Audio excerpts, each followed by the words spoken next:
Ladies and gentlemen, my name is Baraka Beckett, and today I'll be doing a review of Black Myth Wukong. Now, Black Myth Wukong is a Chinese video game, and it's kind of built around the Dark Souls mold. So, bonfires, difficulty, cryptic storyline.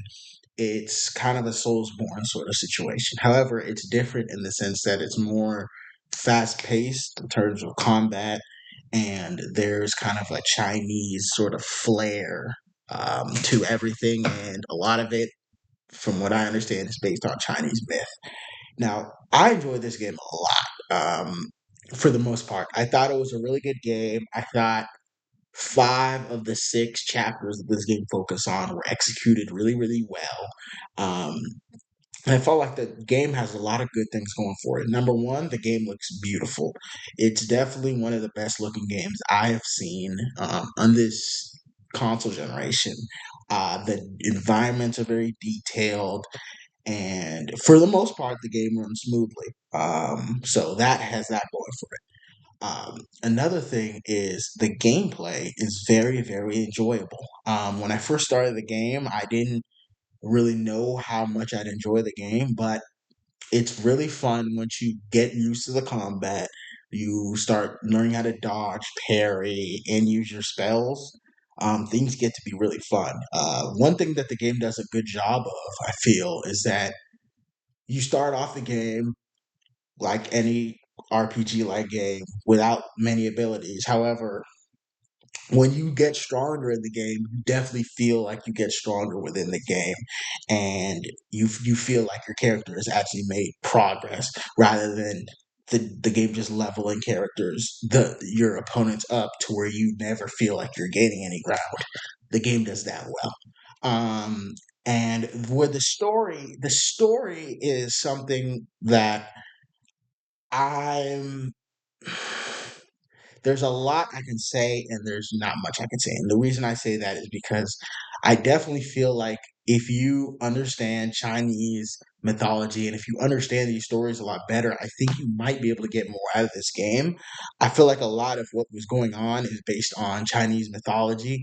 And if you haven't done the research, which I haven't, a lot of it you wouldn't understand. It's a game where it feels like almost every character, when they speak in like riddles and like prophecy and like I guess nobody speaks directly. No one says what they mean and they mean what they say. They speak poetically. Exactly. That's the word I'm looking for. They speak as if they're speaking in poem, and it's kind of cool, but at the same time, when you're a guy like me who I really like to understand what's going on in a story. Um, I'd rather a story not be as good, but I can understand all of it, versus a story that might be better, but I don't understand it. That's just the type of guy I am. And the basics of the story I understand. The basics is that Wukong, which is the king of the monk or the head monkey, he is killed, and basically throughout the game, your job is to collect the relics to bring it back. I understand that, but then there's these little stories within that larger story where there's these cutscenes. There's a lot that goes on, and I don't know if I just am not getting it, if I'm just slow, but a lot of it is going right over my head. You can let me know if you have similar experiences. So I can't just go out and limb and say, okay, this is a bad story. I just can't in good conscience say that. But I will say that it's not the easiest story, or at least the intricacies of the story aren't as easy to grasp. That must be said. However, when you talk about Black Myth Wukong, the selling point of this game to anybody who's played the game or would want to play the game is the boss fights. The boss fights in this game are insane. I mean, they're just insane, and it's really the best part of the game because there's just so many. There's so many bosses.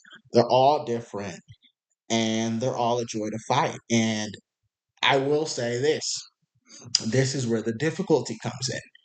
Black Myth Wukong, when it comes to regular enemies, non boss enemies, There really is no. I'm not gonna say there's no challenge there, but if you're drinking your flash, you should be okay fighting the regular enemies.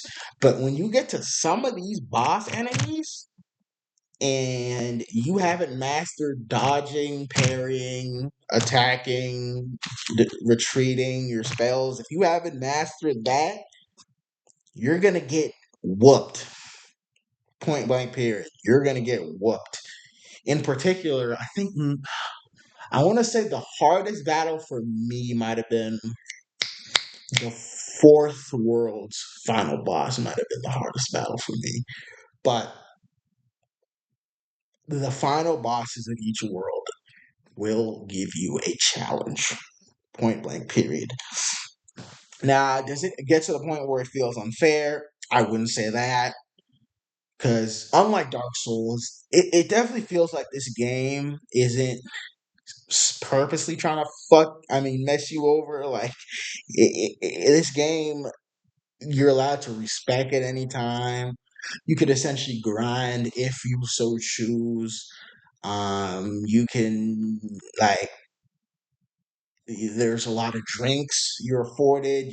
There's potions. There's a more potions than you would even need to drink that's available to you. So they're really the game isn't obscenely hard, but some of these bosses are gonna give you some trouble.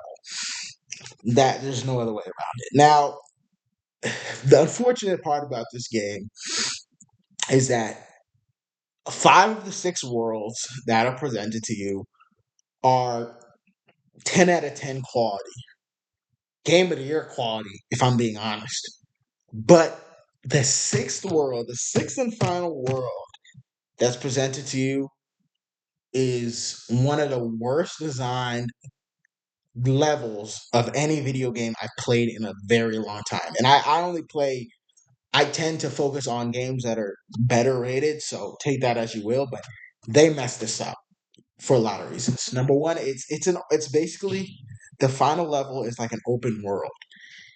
And when I say open world, I mean it's massive. It's massive. So this is unlike the other levels, which are more linear and like contained. This is massive. And then they give you a cloud, and basically they tell you to go nuts. So they give you this massive open world. They give you a cloud, and they basically tell you to go nuts. Problem is, most of the world is empty. There's nothing in the world, so there's no gameplay really to be found for the majority of the world. Problem number one. Problem number two, the game isn't built to handle an open world like this. It was built for closer corridors, closer designed, more linear set pieces and level design.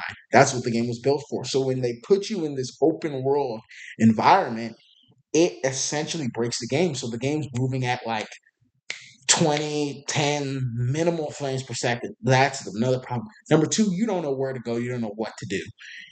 It's most of the other parts of the game's linear, so you just know go straight. You essentially know what to do. This part, the game doesn't really tell you. You think you're supposed to find bosses, but you really don't know what to do. And it's so bad that I actually had to look up what to do at this point. And then when I finally found out what I actually have to do, it I was like, I literally said to myself, if I hadn't looked this up, I would have never found this out. Point blank period, I would have never found this out. And it's just unfortunate because the game was going so well, but then they just couldn't stick the landing. They really messed it up. They I don't know. It sucks. It sucks that they did that, but they did. But ignoring the final level, this is a good game, and I would recommend it. I would give this game an I'm gonna give it a 9 out of 10. I'm gonna give it a 9 out of 10 just because of the video game that it is. It's a quality video game, and games like these deserve to be respected. Thank you for listening to my review.